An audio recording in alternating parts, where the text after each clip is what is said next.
Well, hello everyone. My name is Doyle Booker with Microsoft. Thank you all for joining us today. We're coming to you from Jumpstart here in Cleveland.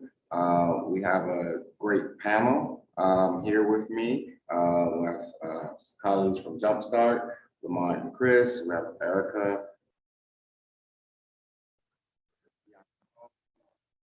And we also have Michelle.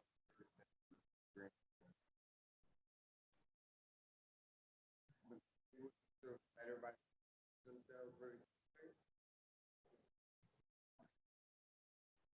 Lamont Mackley, I'm with Jumpstart. I'm the Chief Diversity, Equity, and Inclusion Officer here, as well as a Community Engagement Officer for Jumpstart. And I'm Christopher Smith. I'm the Tech Deal Flow with Jumpstart. Been here almost 5 years and work with a lot of different tech companies in various industries. Hi, Erica Molette. I am the CEO of Beyond the Ball, a nonprofit focused on career exploration and immersion beyond being players on the court or the field. I'm also the CEO of Banaki Tech, which is an ed tech startup based in Dallas. And hello, am I next? Go ahead, Michelle. Hello, everyone. I'm Michelle Ferguson. I'm the National Community Initiatives Director for DreamCore Tech, formerly known as Yes We Code, a tech training program that was founded by Van Jones and Prince following the Trayvon Martin incident to get more Black and Brown people into the tech landscape. Pleasure to be here. And Michelle, I'm gonna start with you. I mean, you talked about, getting more Black and Brown in the tech landscape. And, a lot of focus is always put on, people being entrepreneurs and as we should, but, everybody isn't necessarily, wanting to start their own business or have it in them to do that, but are okay with working and being an employee at a wide variety of organizations, whether that's a nonprofit to a for-profit to a startup to a major corporation. So can you talk a little bit about some of the work that you all are doing and just some of the trends that you're seeing around skilling people to actually be employees in tech? Because there's nothing wrong with that. Like I said, everybody doesn't have to have their own business. Absolutely. People who get into entrepreneurship are doing so to make life easy or to improve something. But we need that same type of energy in the business world, in the corporations. And we do that by having diversity of thought. And that comes in with having people from diverse backgrounds, whether it's their race, ethnicity, or where they come from, or even their education level or skill set. So we need people to be coders and to be engineers and developers because they're bringing that skill set with them to improve upon the products that we have and have that diversity and what we need. So I'm seeing a great uptick in even companies recognizing that if I have diversity, I can build better things and I can offer better products and services. And I'm also wanting to contribute to the community and helping other people build generational wealth. So we're seeing a lot of companies either have their own internal academy and structures to really upskill their own workforce within the company to kind of move them into a higher level job that's more skills based for coding. Or we're seeing companies come to us where we act as a recruiter and a trainer, and we go into local community, pull those out who may not have a degree or any formal tech experience, but they have the skill set, they have the grit and the perseverance to be in this industry. So we take them, we really hone on with what they know and train them for the position that they're going to be into, whether it's a software engineer, a BDR, which is a business development rep who's going to sell software, who does data, and now we're getting into more cybersecurity, which is a huge need that we have as we're growing more in this DeFi and virtual world. So I'm seeing a huge uptake in more people coming from untraditional backgrounds to the tech world. Michelle, before I direct the question to Lamont and Chris, something you touched on, I'd love for you to expand. Talk about just, the importance of these companies having diversity to influence, their products, their solutions, and what they're delivering.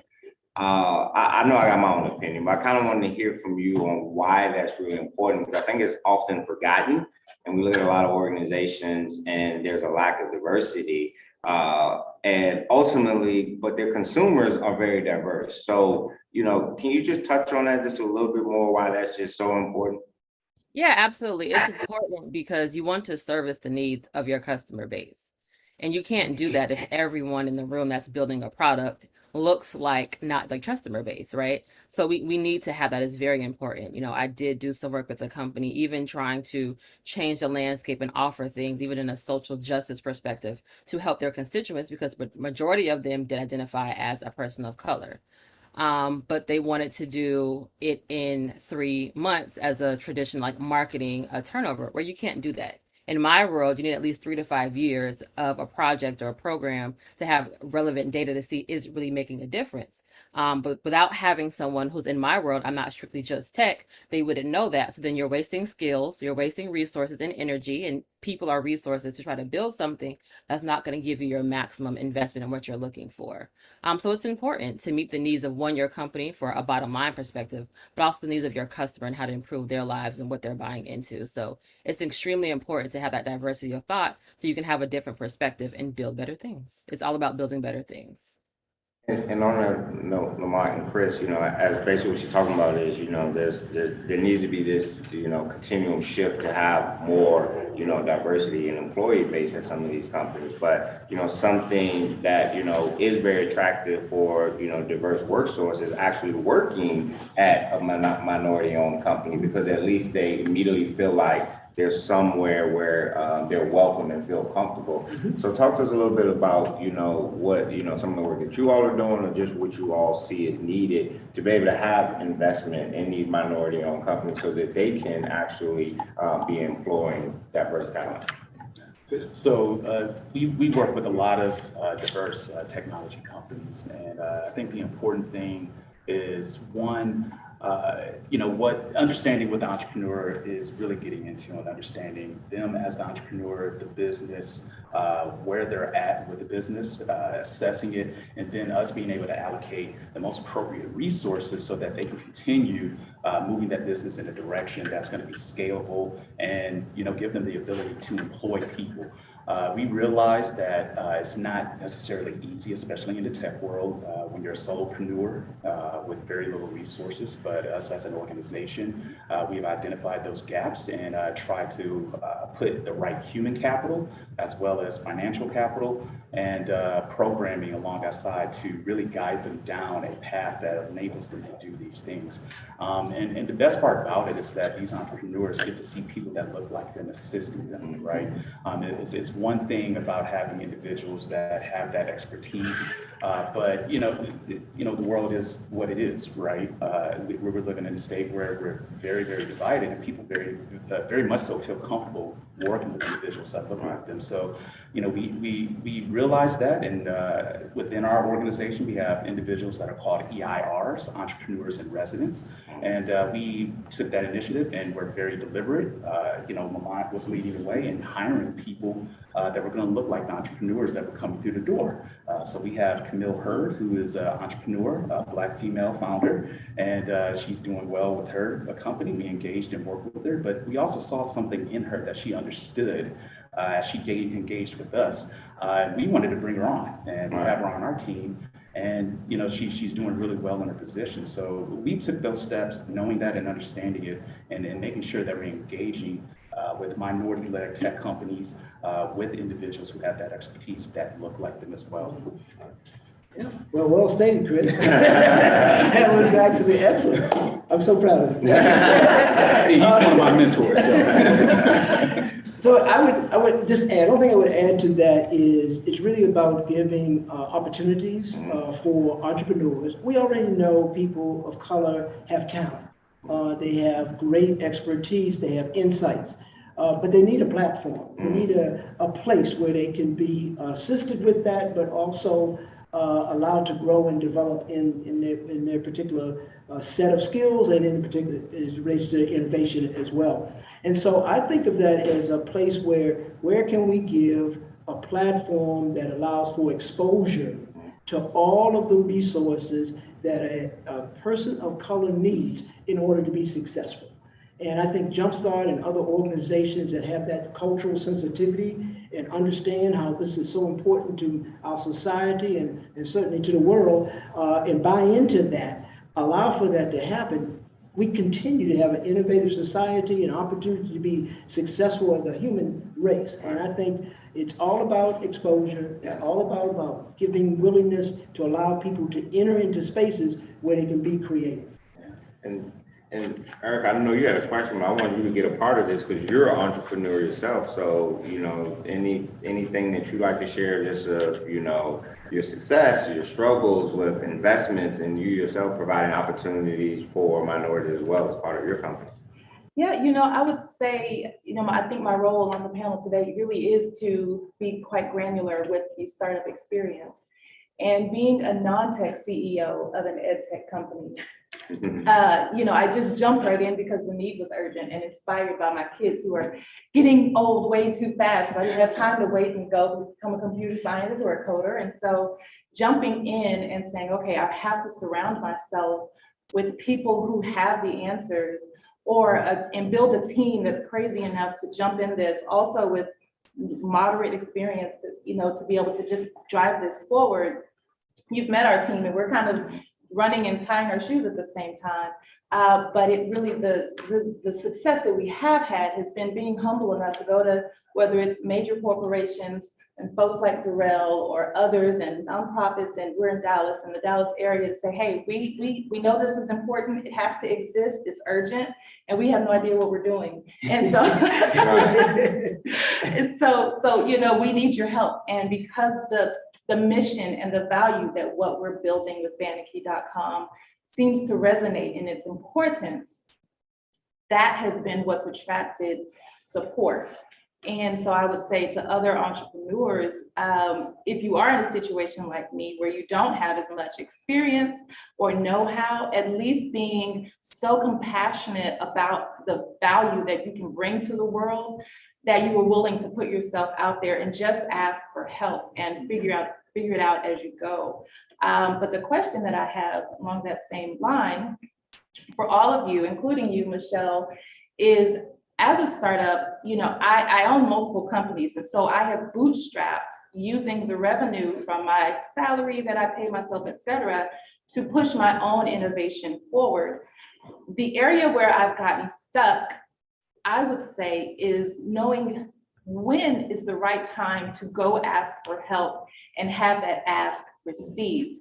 You know, do you need to have more traction? Do you have to have your product market fit? Do you ask for help with creating your product, you know, with solidifying your product market fit, which means, you know, verifying and validating that there are customers out there that want your product and that see the value and are willing to pay. When do you ask for an angel investor? When do you crowdfund? When do you go for your Series A? All of those things, you know, when you're an innovator that Jumpstart and DreamCore is here to support, you're still just you are still a myth when you're working from your couch in the corner of your house until you actually get into the bubble of support. So how do you, for a company like myself or someone who may not have as much traction, I call quote unquote traction, as I have, how do you get into that bubble? Yeah, I'd love to go ahead and tackle that question, because I'm the person at the front door for all entrepreneurs that are coming through, you know, seeking assistance. And a lot of times, you know, the person, like, it's a given, entrepreneurs are going to want capital, money, right? We know that, right? So it's never too early to ask for help, even if your business is up and running, right? So for us, it's really, you know, come and see, you know, how we may evaluate your business and assess it, right? You know, just get the opinion of others. I mean, entrepreneurs are so busy, you know, you get an idea and you start running with it, right? You think it's the best thing since sliced bread. And you're going and going, and then eventually, you know, you may hit a roadblock. And it's okay to admit that there are things you don't know. And that's totally fine. That's actually a very first good step, right? Because you can't do everything. You're going to be limited in some way, shape, or form. So we like seeing those entrepreneurs, you know, seeing where they are, what type of traction they may have, and assessing, and then being able to say, hey, you know, we think that we have a resource here that you can leverage that may benefit you, you know, and understanding, you know, the time of the founder, the resources they may have, and then trying to meet them, you know, in the middle where they can continue to work with us, and we, you know, allocate those resources. I think another thing that you mentioned, which I really do appreciate, is, you know, when is that right time to start looking for funding and the capital, right? So Midwest investing is a little different than the coast, East and West Coast, right? Typically, those institutions on those sides, yeah, it might just throw money at you. Midwest investing is a little different. I mean, we want to see a lot of market validation. We do want to see product market fit and traction. And I look at traction in two different ways. People on the investing team and various institutions may, look at traction in terms of money, right? How much money are you generating? Monthly recurring revenue. The other side of traction is, are you aligning with other organizations of strategic alliances that can lead you to customers as well? And what's their take on your business? Does your value proposition resonate with them to where they're willing to engage, maybe sign a letter of intent or whatever that sticks with you? And all those things, are things that investors, will look at. The first step is just realizing you're not going to know everything. You're going to need some help along the way. You can't do it all by yourself. And start to look at your entrepreneurial ecosystem, the resources that they have to offer. And if you're up and running, it's all right to go ahead and have someone evaluate your company and just kind of see where the gaps are. So I have a question for all of you all right here, because as we talk about this entrepreneur, you bring up funding and investing, and it's, I have an opinion, and I wanted to just see what you all think first. Is, I talked to a lot of other entrepreneurs and getting advice and different things, and they will say things to me like this, where the potential investor wants us to do this. They say that they want the product to do this and it should do that. And I'm a firm believer of, well, that's not the money you should be getting. Because at the end of the day, you need to be passionate about what your product is, your solution, what you're building. Because if you chase the money, then at some point you're not going to wake up every day and get excited about this. Is that good advice? Would y'all say that, or is there some Erica has an opinion. All right, go ahead. I definitely think it's in between. Okay. As it relates to that, because what you really is saying is, what the investors may be saying to the entrepreneur is, we see some areas where there might be some tweaks, or where the market may be that you need to adjust for. Okay. The real issue there is how much trust you have in the people that you're getting the advice from, and whether or not you can validate that what they are saying to you as advice makes sense to where you're trying to take your product or innovation. Once you can get comfortable with that, then you can continue down the track. I've seen entrepreneurs that think they got it all together, Right. and they don't take any advice, Right. and that can lead to a disaster. Gotcha. But you have to have a set of both investors and advisors around you that you trust, that will allow you to really think things through. Now, the good advisors, the ones that I believe in, are the ones that ask you questions that force you to really validate your own assumptions about your particular invention, Right. so that then you can say to yourself, okay, maybe I should do this differently in the way I'm thinking. So I think it's a combination of what you're saying. But I don't believe in chasing money for just money's sake. Right. That can end in total disaster. But you do have to get those trusted people around you that will test you and push you and make you validate your assumptions, and will help force you to find the marketplace and make sure that fit is correct. So I think that piece is good. And Yeah, and I would love to answer that question, and I'd love to hear Michelle's opinion on it. I would say, so my original background was commercial banking, investments. And so being on that side of the table, of course, we see businesses come in with these huge books that they call business plans, which really are just tabletops, because they're invalid as soon as you write them. Right. And they say, okay, here's the idea, give me $1 million. And so understanding business from that side, I've tried to use the best practices that I know will be important later as I've been building. But at the same time, recognizing that the investor must be vision aligned with where you're going, because the wrong money can really take your vision in a different direction. Right. And so that's partly why I bootstrapped for a while, because I want to make sure that the vision is solid, the validation is there, and then we can bring investors to the table that can trust that we know what we're doing, or challenge and take us to the next level because we've proven to ourselves that we didn't know what we were doing. But Michelle, I'd love to hear your opinion on that. And the other question that we asked about when is the right time to start looking for help? Yeah, absolutely. I think you guys have said it all basically. I would really echo that, it really is about, it's a trust factor. Do you really believe that these people are experts in this area and they're really giving you sound advice? With one, their investment, because they're here to make money. They're not going to invest in something that's going to be a bust, but also they really want to see you win. Like, do you really trust that?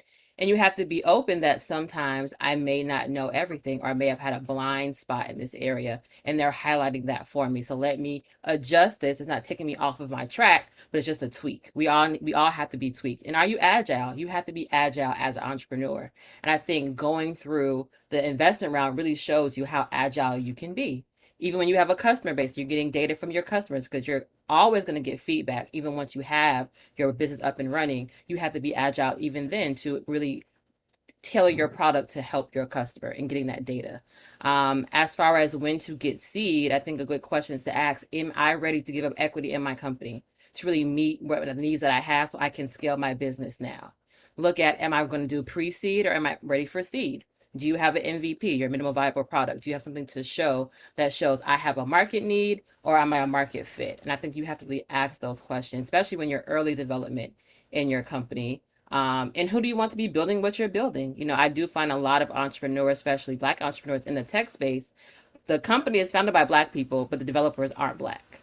They're someone else. So we're still perpetuating the same stigma and same issue in your tech Fortune 500 companies in the major landscape of building things. We don't have representation of different people and the people you're trying to go after. So even that is an issue that I'm hoping that companies like DreamCore and other people can help combat that, or with having more Black and brown voices and coders in the space.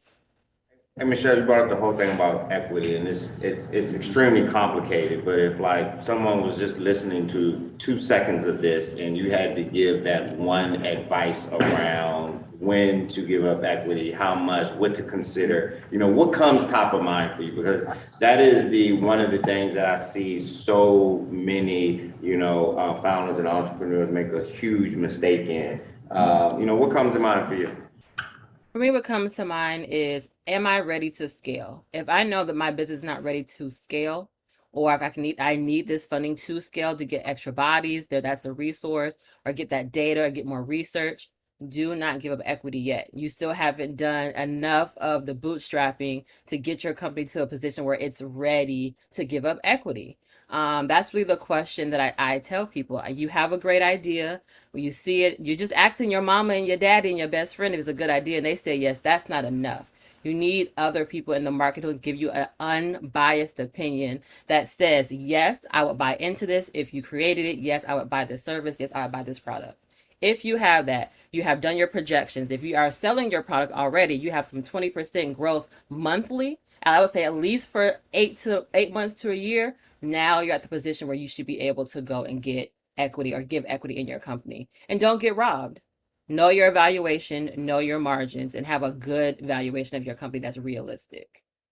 When will your masterclass be available? I am ready for my people whenever they are ready for me. So, I throw this one out. Go ahead. Throw it out real quick. The other thing that I'd like to place in people's mind, and some people don't think it, particularly people of color, I think it also makes a difference. Are you trying to hit a home run, get a lot of money, hopefully, and say, I got it, I made it, I'm done?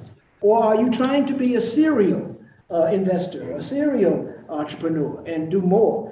That makes a big difference, because that tells me what your long-term plan is and what you're trying to do with your investments. So the first one may not be the one that may be your practice win. That may be your practice win. It's the second and third. If you look at how people really make money, it's usually because they're serial investors. Either they're doing it themselves or they're investing in others, which is what we really need to have in the Black community for sure, in order to push forward success for our wealth and growth in our community. And a couple of things I wanted to touch on. Michelle mentioned very important things. One, overall, we need to have a better understanding of the money. right? I see a lot of entrepreneurs, they come in and they say, yeah, I need $1 million. And I'm like, okay, then for what? Like, how is this money going to be used?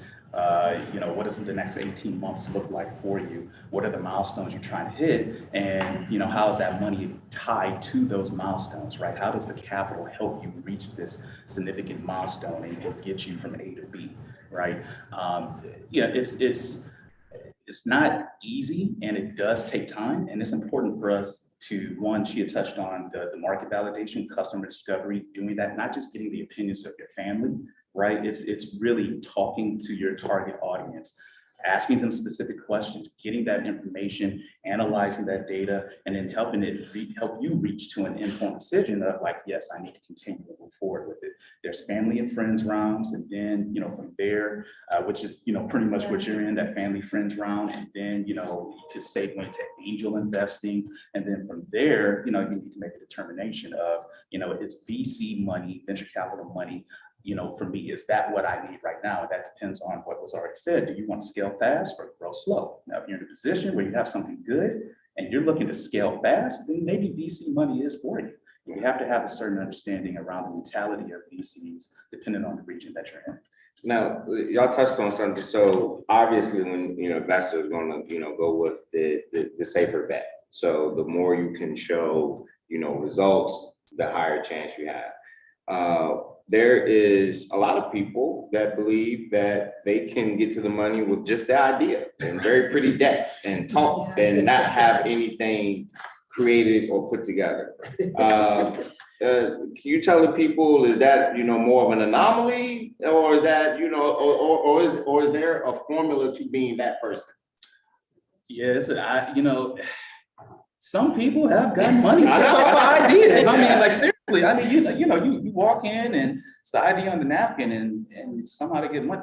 Now, I mean, it's not all the time though. I mean, we're going to be real. Investors, they realize they're taking risk, right? But for the entrepreneurs, how much of that risk are you mitigating, right, with the work that you're doing?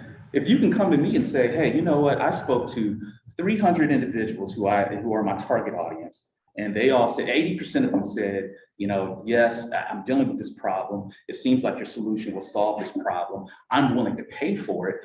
You know what? You did your due diligence on that side. That's great. That helps, mitigate some risk on my end versus you coming and saying, I have this great idea and I think everyone's going to buy it. Well, what's the proof in that? What's your validation behind it? What are your assumptions? So, those days, I would say, of people just coming in with a napkin, the idea on the napkin, it's going away. Very few individuals are getting capital just based on the idea alone. And now, it's the mentality of, how are you going from napkin to traction, right? And that's the thing. You have the idea, flush it out, think it through, find the resource that you need, understand what you don't know, and then figure out how you can continue to make some steps and gain some traction from there. And I would love to add, just from the perspective of being the startup founder, there is value in waiting to ask for money for you.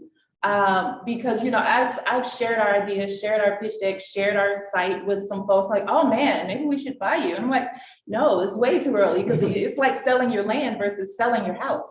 Right. And so you're going to make far less money, and they may not even build the house that you had in mind. They may scrap your blueprint, right? And so being able to at least have something in place for you will increase your value the day you enter the market, or even go to them to ask for dollars. So, they may see your idea and say, well, that's worth about 10,000, versus seeing it in fruition and saying, maybe that's worth a few million. And so there is value there. And the other thing I would say, which is a perspective that I initially gained from being a banker and had to continually remind myself now that I'm on the other side of the table, is that you really can figure things out without money, without other people's money. If you are resourceful, if your idea has enough value to the world and not just to you, you really can find a way to be scrappy and resourceful. And but you just have to decide that that's the route you want to go. Oftentimes we wake up and say, I've got an idea, but I can't start until somebody gives me $5 million. And we know that most entrepreneurs fail And the reason is the fact that they don't have the wherewithal, they don't have the resilience. And if you can't be resilient in the startup phase, no one is going to have faith in investing in you scaling. Right. And really that's what an investment is, to help you scale an idea that you've proven you have the ability to grow. So, and I want to add to both of those questions that were asked, which is concerning to me. Number one, I will always say to anybody, if you got an idea on the back of the napkin and somebody wants to buy it right away, stop right there. Because that's telling you got something. And if they say, I'll give you $100,000 or $1 million, you have to say to yourself, it must be worth more than that. Right. And then you have to figure out, where to go with that. But that's a, somebody wants to buy my house tomorrow, and I'm like, what do I don't know? What is going on here? So that I just say that, caution, do that right away. The other thing is, what I worry about people who have the gift of raising money and they never kind of get something going. And what bothers me about that, particularly in the African-American community, is they poison the pool. And when I say poison the pool, since there are a lot of investors who have a desire to invest in African-American community, and as soon as somebody who happens to raise a lot of money but doesn't produce something comes along, you know what I'm talking about. Now you come along and you have a great idea, but oh man, they thinking the investors saying, I invested in this guy and I invested. I tried it, it didn't work. I tried. So you pour. I do not like, I'm gonna say it like it is. I do not like those entrepreneurs that keep raising money when the idea is really not valid. And because I know that they're setting us up for failure for other entrepreneurs that are coming behind them that have valid ideas and are doing it like they're supposed to be doing, and then don't have opportunity to raise the money that they need to raise. Yeah. They make it more difficult. Definitely. Michelle, I had a question for you, but did you have a thought or anything on that? No, I want to say amen on that right there. Don't make it harder for us. Don't make it harder for our kids coming up. No, I love that. And I love the fact of know what you want. What do you want? Right? We talk about MVP. What's your MVO? What's your minimal viable outcome? Are you getting into this because you want to sell your company? That's what you want to do. Are you getting into this because you want to have this build generational wealth, pass it on to your kids, have a successor? What do you want? Know that, and then know what is your baseline. If I don't pass this on, I'm okay if I just scale this to sell in the future. I'm okay if I scale it to get to this point. You should have that plan as well. So I'm all about planning. I'm all about succession planning, even when it comes to the employment sector. I am not in this role just for me to get elevated. I am here to train somebody else to take my spot and go further than me. And we have to have that mindset, even in entrepreneurship and investment as well. So, Michelle, I'm going to ask you gentlemen in a second, why should people be coming to Cleveland compared to other cities for tech? But, Michelle, I know you do a lot of work from Atlanta to Miami to California to all over. What are some, maybe trends you're seeing as to, where tech is thriving and where it's not thriving anymore? I mean, at one point, it was kind of like, well, if you're not in Silicon Valley, you're not in tech. What are some of the things that you're seeing now? Yeah, I mean, absolutely that Silicon Valley is still the mecca or the hub for tech, but you are seeing now a big mass exodus from Silicon Valley into markets like Miami. Atlanta is expanding. Brooklyn, New York is expanding. People don't think about that. Charlotte, they have their fintech. So it is expanding. Like, where do you want to be at? And how much do you want to bootstrap? It is very ripe in Miami, but it's still very, very new. So I'm back in Miami now, and that tech scene is very, very new, but it's my hometown. So I'm okay doing that bootstrap to get the community going and try to get investors and companies there. But I'm seeing a big intake in that, or instep in that. And I see companies even expanding and say, hey, we can be remote. We are much more in a virtual and hybrid world now, where we can still just put on a headset and I can be in London somewhere doing some tech transactions and some deals. But I am seeing that in the South is getting a big notice right now for tech startups and tech hubs. So people are coming down here. I would say whatever your passion is, see where the market is, and is it viable for you to be there. And if you don't want to start it from the ground up. And if you're ready for that shark or that dog eat dog world, then you need to go to Silicon Valley, because that is what it is. But you might get a bigger traction or more traction depending on the field that you're in in tech. So I think it just really depends. But come to Miami, y'all. We need it. We need it. We need it. We need it. And it's beautiful here. Yes, it is beautiful there. However, there's Cleveland. We've been outside, we have a beautiful weather today. But Cleveland and Ohio, they have a lot of open cybersecurity jobs. So that is, you guys are seeing a huge trend in cybersecurity in Ohio. So if you're interested in cybersecurity, go to Ohio and go to Cleveland. So I'm gonna shout y'all out too.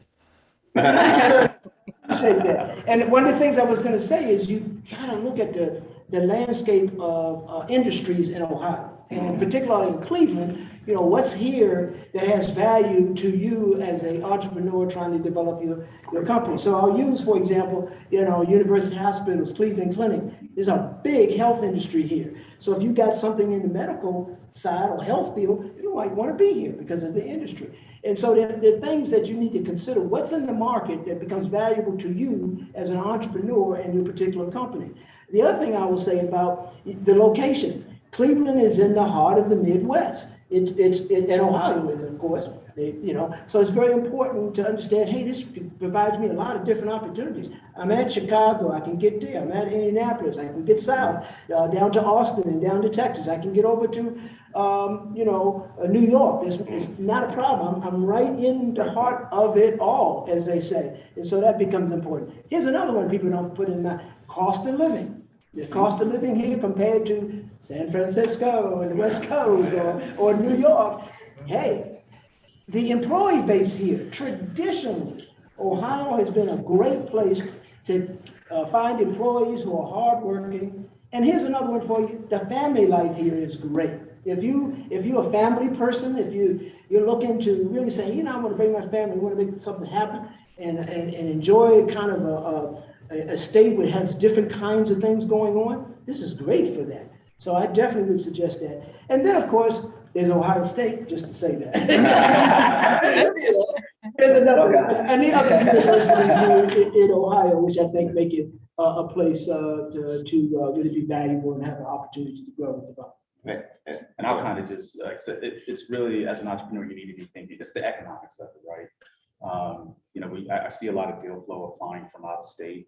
And, you know, we always tell them, don't move here for the money, right? I mean, there's money here, no entrepreneurs look for money, but all the statements, you know, Mona mentioned, Michelle mentioned, you know, your labor may be cheaper here compared to hiring developers on the East or West Coast, right?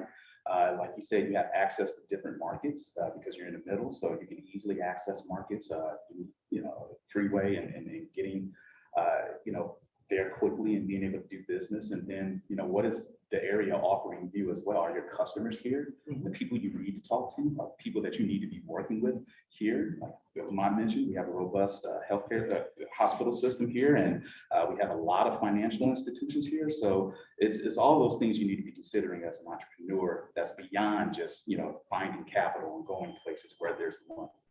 What about you know, what about just the overall community support? And the reason I say it's something that I've witnessed, and Michelle will know this as it relates to Atlanta. Like, I've never been in a place where like all these entrepreneurs are supporting someone. When it's time for their launch or their kickoff, the whole city is out in it. I mean, it's genuine, Yes. authentic support. Whereas, as she mentioned, you know, Silicon Valley, like we're cutthroat. You know what I mean? Yep. Where's Cleveland?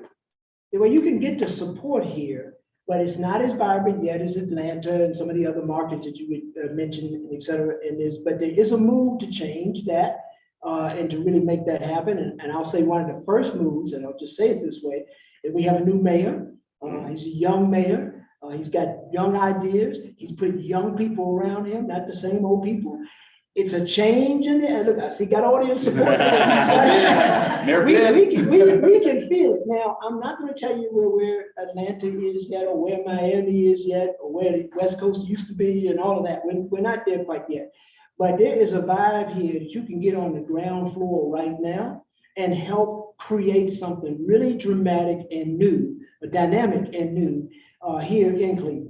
And if you're one of those kind of people, say, let me get in this on the ground floor. Let me help change this atmosphere. I know about the cost of living. I know about how good the living in the Middle West is. So let me just get here now and just deal with the atmosphere, knowing that they're not quite where Atlanta is. Everybody's going to Atlanta. Let's go somewhere where we can really make something happen and be a part of that new creativity. No, that's right, that's right. Well, just a few minutes left, kind of go around the horn, starting with you, Michelle. What can we expect with, DreamCore over the next months, year? Anything exciting you all got up your sleeve?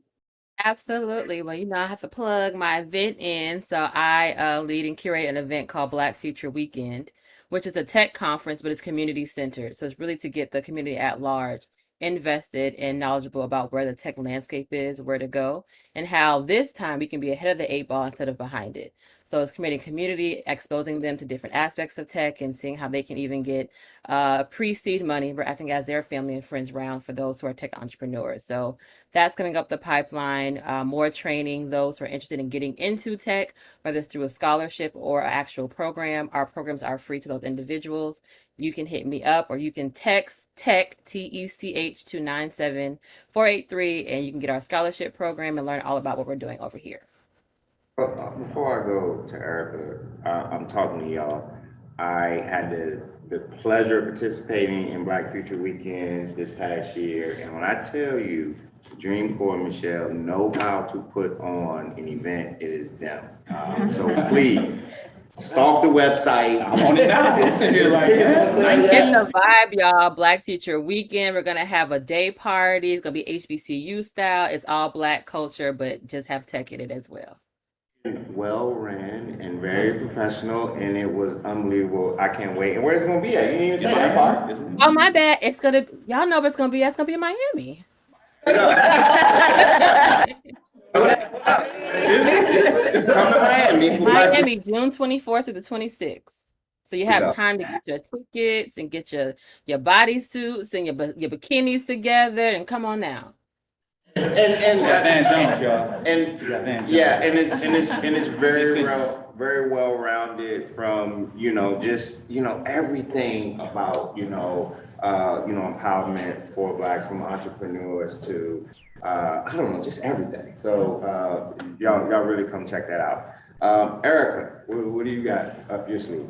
Yes, so Banaki.com, BANNEKY.com is the first edtech platform that our tech company is launching. We've had a soft launch with a controlled group. We've done some really big things with Microsoft, Warner Brothers, Epic Games, FaZe Clan, and lots of others. So we're really digging in to product market fit right now, but we are also going to be starting a crowdfunding movement called 1 Million Mamas, because we believe if 1 million moms could give $1, we can show that moms and parents can really be a part of innovations that help drive our Gen Z kids to the next level.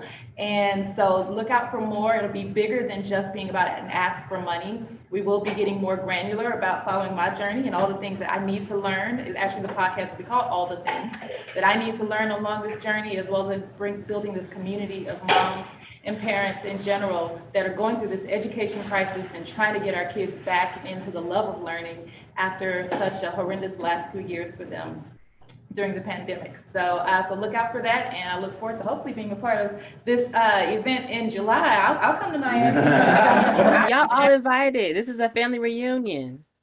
And Jumpstart, how many millions are giving away with this month? Right, as I salivate over Black Future Weekend, looking at right now, planning my vacation. So we have more capital coming in our coffers to go ahead and invest. So we have some very strong goals to get more money out the door, and we're actively looking for Black, Hispanic, female-led businesses to invest in out of our Focus Fund. That Focus Fund was totally dedicated to minority-led companies. It was one of a kind, and many years ago when it was started, we were recognized throughout the nation for that particular fund. So we're actively seeking entrepreneurs to invest into that fund. We have a few events that's coming up. Our entrepreneur in residence, Camille Hurd, focuses on minority-led tech companies. She's going to be hosting a pitch competition in March. I don't have the date right now, but you can certainly reach out to me, chris.smith@jumpstartinc.org, and I will get you the information that you need. You know, there's a few other things that we have going on in terms of programming, which individuals can go to our website and check out. Well, hold on, go back to this fund. You say you actively looking for people to give money to. Let's go back to that. Yeah. Is it any type of entrepreneurs, or is it it's a cohort cycle, application process? The people Yeah, want to know. Yeah, absolutely. So you can find our application on our website, jumpstartinc.org. And when you apply, chances are you're going to meet me and I'll assess the company. And all these things that we talked about before, are things we're going to be looking at. We write an average check size of like $250,000. It's a smaller check size, but we're actively looking for these companies to invest in. So we have a few that have been good, and we're still going with it. Do y'all take the ideas on napkin? Can I borrow your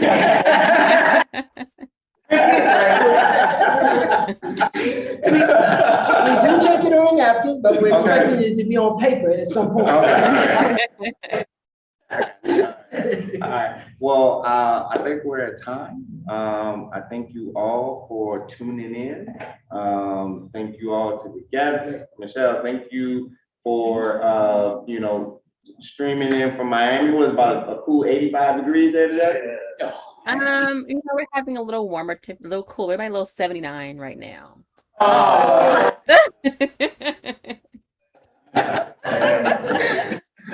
Well, thank you for joining us. What's that number? It was text something to some number. What was that? Yeah, it is. You can text TECH, TECH, to 97483, and you'll get updated on all that we're doing. So when the cohort opens up, scholarship opportunities, and Black Future Weekend as well. Banaki.com, BANNEKY.com. That's right. Jumpstart website. Yep, jumpstartinc.org. That's jumpstartinc.org. And what's your cell phone number for the fund? No, I'm not hard to find. Not hard to find. But thank you all. Thank you for Jumpstart for hosting us. Thank you, Jacoby, Metatopia. Thank you for Spread the Love Foundation in the building. I guess we're signing off. All-Star Weekend, please. Yeah, All-Star Weekend, All right. Cleveland. See y'all later.